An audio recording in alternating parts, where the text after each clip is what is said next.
2019-এ না দুবার ভোট দিতে হয়, সেই পরিস্থিতিতে যাচ্ছে লোকসভা বিধানসভা 2 ভোট হতে পারে।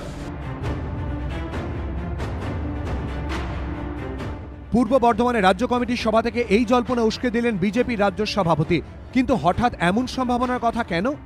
এটাকে গতি দেওয়ার দায়িত্ব টিএমসি নিয়েছে, আমরা আমাদের কাজ করছি, ওনারা পেছন থেকে ধাক্কা মেরে আমাদেরকে এগিয়ে দিচ্ছেন। মানুষের রোষ হাঁটতে আরম্ভ করেছে, পুলিশের গাড়ি জ্বালানো, পুলিশকে মারা, পুলিশের থানা জ্বালানো। সম্প্রতি 3 দিনের রাজ্য সফরে এসে বিজেপির সর্বভারতীয় সভাপতি অমিত শাহ রাজ্য নেতৃত্বের সামনে টার্গেট বেঁধে দিয়ে গেছেন।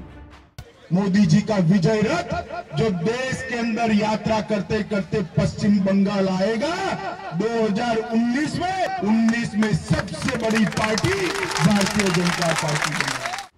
এই প্রেক্ষিতে দিলীপ ঘোষের মুখে একসঙ্গে লোকসভা ও বিধানসভা ভোটের সম্ভাবনার কথা বিভিন্ন মহলে জল্পনার পারদ চড়িয়েছে। যদিও তৃণমূলেতে গুরুত্ব দিতে নারাজ, গেরুয়া শিবিরের দিকে পাল্টা চ্যালেঞ্জও ছুড়ে দিয়েছে তারা।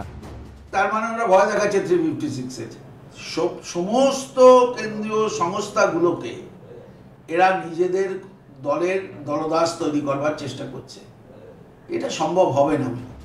বিজেপি রাজ্য সভাপতি এদিন রাজ্য কমিটির বৈঠক থেকে বারবারই তৃণমূল সরকারকে আক্রমণ করেছেন।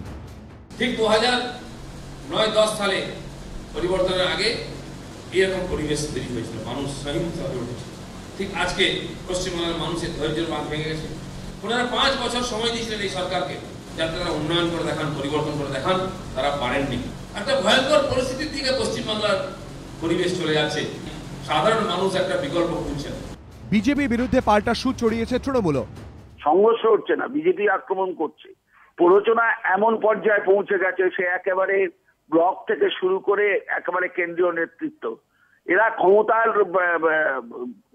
গদিতে বসবার জন্য যে কোনো বিষয়কে নিয়ে তারা কথা বলতে শুরু করেছে, যেখানে পদ্ম তো দূরের কথা, পাপড়িও ফুটবে না। সিপিএম কংগ্রেসের মতো বিরোধী দলগুলি অবশ্য তৃণমূল বিজেপির এই বাকযুদ্ধের আড়ালে আঁতাতের অভিযোগের সরব।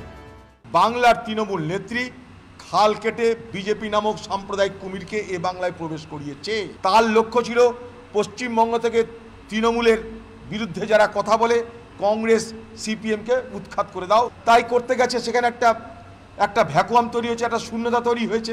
বিজেপি পার্টি সেখানটাই হিন্দুত্বের রথ নিয়ে সেই শূন্যতা পূরণ করার জন্য নামছে।